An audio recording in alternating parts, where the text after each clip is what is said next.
Hello everybody and welcome. So I decided to do something a little bit different for the channel. I decided to rank video game consoles. Now do keep in mind, this is just my opinion and I am not ranking the handhelds. I don't want to butcher the teeny tiny handhelds for this. Comparing them to consoles, that's just a massacre. So they'll probably get their own little list. And looking at this list, I think I own a majority of these consoles. Actually, I owned all of these consoles. I still own a lot of these consoles. It's just missing the Atari, the PS4, and the Xbox One, which I don't understand because you got the Nintendo Switch down there. At least I think that's the Nintendo Switch. But if I was to rank those consoles, I would say A for Atari, B as in Bloodborne in the case of the PS4, Xbox One. I'm a bit hypocritical when it comes to Xbox One because I think I own... Actually, no, I own more PS2 games than Xbox One. Xbox One is a close second. But due to the E3 reveal, all that, like, shady corporate BS that they tried to pull with the Xbox One, the lack of exclusives, and the fact that they butchered Halo with that travesty Halo 5 Guardians, it is definitely an E or a D for me. That being said, let's start with the TurboGrafx 16. It was hardly a memorable console. There was only two games I remember from it, that being Splatterhouse and Bomberman. It came out around the era of the SNES and the Sega Genesis. To me, I think the TurboGrafx 16 is an E console. Next up, we have the Sega Dreamcast. The poor Sega Dreamcast. Now, Sega Dreamcast was the last console that Sega went out on. It came out in the era of the four empires, that being PlayStation, Xbox, and GameCube. However, one thing that the Sega Dreamcast had that the others didn't was better hardware. However, that also made it a more expensive console. I think Sega did like several price cuts in order to compete against the PS2 and the GameCube. Because why would you buy a Dreamcast for like $600 when you got the PS2 and the GameCube for $200? Which resulted in Sega not being able to recuperate their losses on the console, tack on the poor piracy policies, which led to a lot of companies not wanting to sign exclusivity deals with the Dreamcast. A good example would be Code Veronica, Resident Evil Code Veronica. Originally, that game was supposed to be exclusive to the Dreamcast. However, why would a company put a game on a console where somebody could buy, upload the code to that game on the internet for somebody else to download, burn on a CD, and play it for free? That's what led to Capcom jumping ship on the Dreamcast and releasing Code Veronica on other consoles. And it's not the only company to do that. However, in terms of games, game-wise, yeah, it's an A or B. You're talking like Sonic Adventures 1 and 2. You're talking Resident Evil Code Veronica, Soul Calibur. It had a lot of good games, but marketing and policy-wise, it's an E or an F. So I'm probably going to split it in between, probably put it in a D. Next up, we have the Sony PS2. Do I even need to explain this console? This is the king of consoles. It's going all the way at the top. It was very innovative for its time. It was a DVD player and a video game console. In fact, it was cheaper to buy a PS2 than an actual DVD player. It has the longest lifespan of any other console, 14 years. It came out before the GameCube and the Xbox, outlasted them all the way up to the 360 and PS3 era, and it almost made it to the Xbox One and PS4 era. and it sold more units than any other console. No other console has been able to even achieve the height that the PS2 reached. The PS2 sold 155 million consoles worldwide. The only console that came close to that was the PS4 with 121 million consoles. Tack on all the legendary games that the console had, like Silent Hill 2, Resident Evil 4, Drakengard, Sly Cooper, Ratchet & Clank, Jak and Daxter, Shadow of the Colossus. I could go on and on. I think it deserves its rightful place as the king of consoles. Next up, we have the GameCube. Now, one thing that the GameCube has compared to its contemporaries, the graphics for the GameCube are definitely the best. In fact, I'm willing to say GameCube graphics can actually compete with most modern day graphics. A prime example of that would be Metroid Prime, pun intended. Not to mention Nintendo, they saved a lot of heavy hitters for this console. You're talking Pikmin, Animal Crossing, Super Mario Sunshine, Luigi's Mansion, Metroid Prime 2, Super Smash Bros. Melee, Mario Kart Double Dash, Mario Party 7. It has so many good games. Eternal Darkness. I'm willing to say, hang on, let me turn down the volume a little bit. I'm willing to say Nintendo GameCube is an S-class console. It deserves its rightful place up at the top. Speaking of S-class consoles, the NES. Now, I consider the Atari age as the Bronze Age of gaming. Back when the market was flooded with shitty consoles, which led to the video game stock market crash, and it wasn't until Nintendo came in with this console and brought in the Silver Age of gaming. Not to mention, I'm willing to say the NES has the largest library compared to any other console. You're talking Mario Bros. You're talking Duck Hunt. You're talking Metroid, Star Fox. Actually, no. Actually, never mind on Star Fox, that's SNES. Dr. Mario. It definitely had a lot of games going for it. So I'm going to say it's definitely an S tier console. Next up, you have the Nintendo Switch. I gotta commend Nintendo on how innovative they are. Nintendo Switch came out in the era where computer literacy is at its highest. More people are playing PC games than console games. However, of all the portable consoles, Nintendo Switch is the best portable console. Not to mention they went back to cartridges. Cartridges hold up way better than CDs. In fact, one thing I do love about cartridges, if you're having a problem with the cartridge, you can just open it up. If you're good at soldering, you can fix it, or you could jump it, slap it back together, and it's working again. Compare that to a CD where if it's scratched up to shit, it's not gonna work. And you're shit out of luck. So, the only downside to the Nintendo Switch is the battery life. These things, like the original Nintendo Switches, only lasted for like an hour. And it had that stupid asinine kickstand that was made of plastic that tended to break real easy. So I'm willing to say Nintendo Switch is an A-class console. Now don't get me wrong, it had some good games though. Super Mario Odyssey, Animal Crossing New Horizons,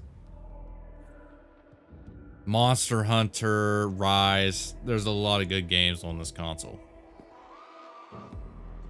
Next up, we have Sega Genesis. Earthworm Jim, Toe Jam and Earl, Sonic. This was like the Sonic Mania craze. What was the quote? Sega do what Nintendo don't. I gotta give it to Sega though. They had some really good marketing. They were very ballsy, and they tacked on that.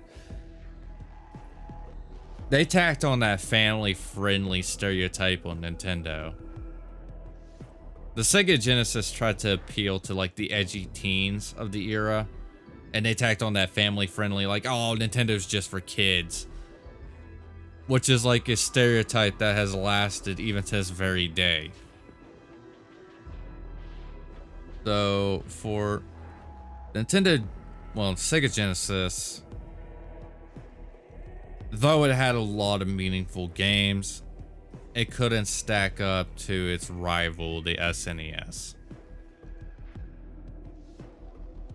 I'm willing to say the Sega Genesis is an A. Is it better than the Switch? Yeah, I'm willing to say it's better than the Switch. Sega Master System. Nobody remembers jack shit about this console. It's hardly memorable. Didn't really have that many good games. So it's probably going to go at an F. Sega Saturn. Oh, the problem with the Sega Saturn is this really marked the end of Sega. It's the only 32-bit console. This console was rushed. And to add insult to injury, a year later, the N64 would come out, which was a 64-bit console, and ushered in the 3D era. Now, don't get me wrong, the Sega Saturn has some really good games. It has Gex, Sonic Jam, a lot of good games, but it didn't really stack up to the legacy that the Genesis left behind. So I'm probably going to put the Sega Saturn probably at a B. Next up, the SNES, the Super Nintendo, Star Fox, Super Metroid, Super Mario Bros., Yoshi's Island, Spider-Man Maximum Carnage. The SNES had an amazing library. I'm willing to say the SNES for me is an S tier console. I'm willing to say SNES games hold up better than the NES, so I'm pushing it up. I think I love the SNES more than the GameCube, ironically enough. Now, is it better than PS2? This is a really tough one for me. I'm willing to say these two are very interchangeable. But for now, I'm willing to say PS2 is more innovative than the SNES. Though it's really, really close. Next up, I think this is the Neo Geo. The problem with the Neo Geo, it came out, of course, in the SNES and Genesis era. However, while the SNES and the Genesis for the time was $200, Neo Geo was $650, which if you count inflation, this thing is worth $1,000 in today's money. And it had hardly any memorable games. The only game I can remember from it was the Metal Slug series. That's about it. And to add insult to injury to that, why would I spend $650?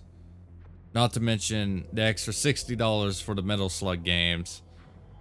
Or I could just hop on my computer, type in Armor games, and play Metal Slug for free. I will say the Neo Geo is probably an F-class console. Marketing-wise, it sucked. Hardly had any memorable games. I'm just gonna leave it at that. The N64. Nintendo 64. Now, this was revolutionary for the time. It started the whole 3D platforming craze. It had some really good games. You're talking Conker's Bad Fur Day, Banjo-Kazooie, Banjo-Tooie, Super Mario 64, GoldenEye, 007, Star Fox 64. That was the shit. However, the only downside, oh, not to mention, actually, like, it was the first console that actually, well, technically, it's not the first one to have 4-player co-op. Technically, the NES had 4-player co-op. You had to plug it in. You could plug in, like, a controller port, which allowed you to plug in an extra, like, 3 controllers. However, the N64 was the first console to actually, like, make 4-player couch co-op the norm. It was the first console where 4-player co-op was an integral part of the console itself. The only downside to it, though, was the controller was a cock. I mean, seriously, hang on. Yeah. It's literally designed to touch tips. Seriously. This thing's a cock. It really is a cock. So, with that being said, it's probably an S to me. It was revolutionary for its time. It definitely normalized couch co-op. The only downside to the N64 was the controller. That's about it. PlayStation 1. Final Fantasy VII. Silent Hill. Resident Evil 2. This console for the time had a lot of big shot games. The downside to the PlayStation, though, was the laser. The first year I got a PlayStation 1, I had to replace the laser in it 3 times in that single year alone. For that reason, I'm willing to say the PS1 is definitely an A-class console. Do I think it's better than the Nintendo Switch? That's kind of a coin flip for me. So I'm just gonna leave it like that. Sony PS3. In my opinion, the PS3 is the weakest of the PlayStation consoles. The only reason why I would get a PlayStation 3 is to play, like, Demon's Souls, Heavenly Sword, God of War, or Drakengard 3. And maybe Killzone 2. Not to mention, it had the crappy backward, like the original ones, the ones that were backwards compatible with the PS2. Those had so many issues. The disc tray would fuck up. It had the infamous yellow light. And you could probably tack on PSN or PlayStation Network because it was free. However, it took them 3 weeks for them to come out with that. And when it came out, it was a buggy mess. A good example of that would be the infamous Sony hack during that era. I'm probably going to put the Sony PS3 at a C. The Xbox, the original Xbox, the Halo machine. Now, the Xbox had some good games. You're talking Halo, the hype that was Halo 2, Counter-Strike, Half-Life, Grabbed by the Ghoulies. However, it doesn't have that good of a library compared to the other consoles that came out. Like, the library is like comparable to the Dreamcast. It couldn't match up to the GameCube or the PS2. However, one thing that was very revolutionary for the Xbox was the inclusion of Xbox Live. That was the biggest thing for the time. It's not the first console to introduce a live service. Dreamcast technically did, but nothing was comparable to Xbox Live.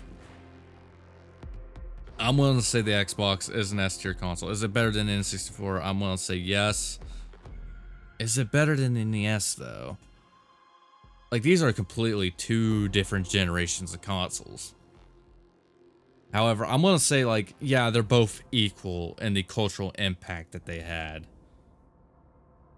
So yeah, I think that's a good place for the Xbox. Nintendo Wii. It was the first console to introduce motion controls. It had some really good games. Super Mario Sunshine. Well, not in Super Mario Sunshine. Well, technically, yeah, because it was backwards compatible with GameCube games. But Super Mario Galaxy, No More Heroes, No More Heroes 2, Resident Evil Umbrella Chronicles, and Dark Side Chronicles, House of the Dead. And funny enough, the Wii appealed to so many people. My aunt, who hates video games, wanted a Wii. It was like the first console to appeal to boomers. The only downside to the Wii, I would say,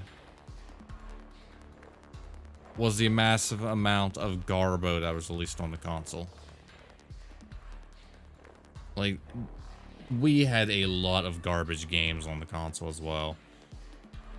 And I have a funny story about the Wii. I actually got my Wii for free. So, one day, I was up at my local Walmart. Across the street from the Walmart, there's like a shopping district. There's like a GameStop, a Vapor Hut, and some like Mexican restaurant. However, where I like to park on the side, away from all cars. But also let me like peer down the alleyway where the GameStop dumpster was. One day when I was leaving Walmart and heading to my car, I happened to look down into the alley and I saw a Wii box right next to the dumpster.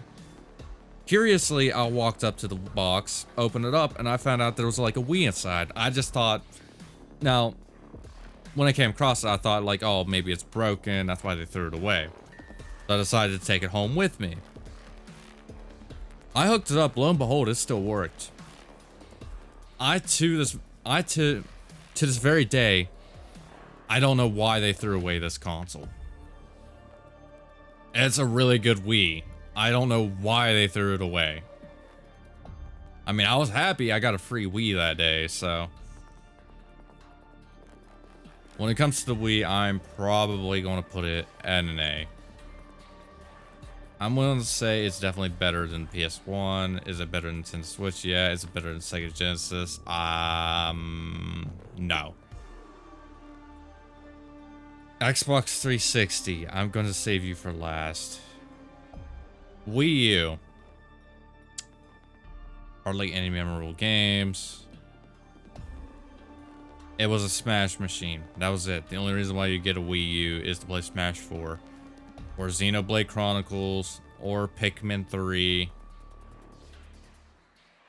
Other than that, it had hardly... And Mario Maker. Other than that, compared to sales, it was the lowest selling console in Nintendo's history. That alone, I'm willing to say the Wii U is an E console. Next up, and last but not least, the Xbox 360.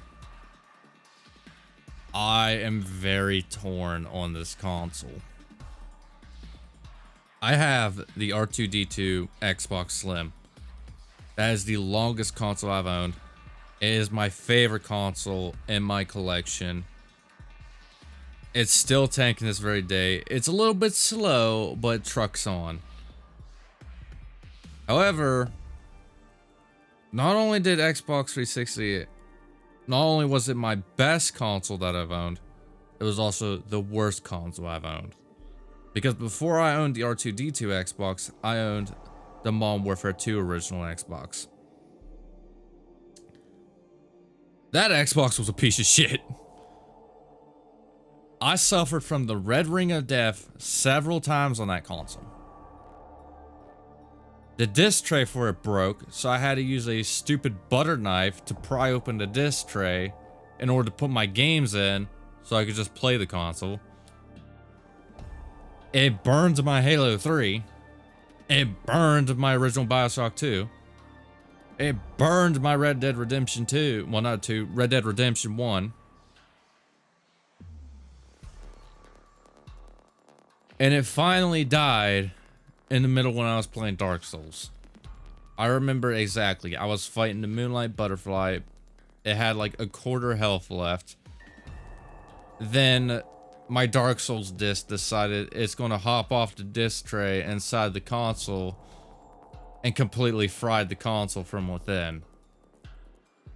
So I'm really torn on this, on the 360. If we're talking about my Star Wars Xbox, yeah, it's definitely next tier. That Modern Warfare 2 Xbox, though, is complete trash and would go in F tier. So I think I have to split it. You're lucky I love the Star Wars, the R2-D2 Xbox. I'm willing to say B. Actually, I'm willing to say yes. I'll move that over. All right. Perfect. Now, like I said, I'm not doing the handhelds, but I think that's a perfect list. If there's any biased here, it would probably be most definitely the GameCube. However, the games on that console are just so good. But yes, this is my list. If there's anything you guys would change, just go ahead and write down in the comments what's some of your favorites. And if you enjoyed this video, like and subscribe. And as always, have a good day.